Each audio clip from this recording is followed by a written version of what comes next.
Brazil's melting pot seen from street level, a long tradition of European and African influences, as well as Syrian and Lebanese communities started a century ago, now receiving a new wave of arrivals.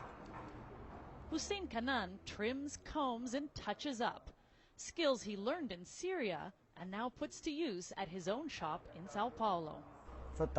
There are people who are smuggled out of Syria by sea and end up dying, he says in Arabic. But me, I chose the country that issues visas. I got one and came. He's been in Brazil for 8 months. Last year, Brazil took in 1,400 Syrian refugees, more than the United States or France, really building on the relatively little-known but vibrant immigrant culture.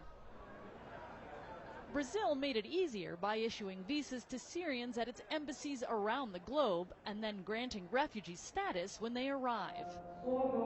Still, they land without money and without speaking Portuguese. Their first stop, one of the handful of mosques. During Friday prayer service in both Arabic and Portuguese, Sheikh Mohammed al-Bukai urges Muslims to respect differences and work hard. Brazil opened its doors and is giving visas, which is a big step, he says. But a lot of people think it's going to be like other countries. They'll give you aid and housing and a salary, but that doesn't exist here. New arrivals do get residence and work papers and a few donations. The rest is up to them.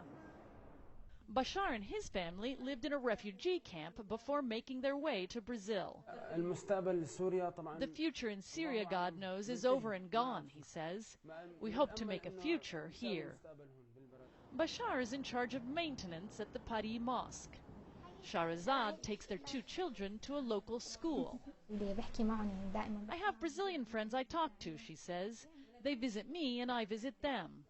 But experts say Brazil's long history of Syrian and Lebanese immigration is not the only motivation. If you consider Brazil this emerging power, and Brazil also wants to be this global player, it's important for a global player to be part of the solutions of global crises like Syria.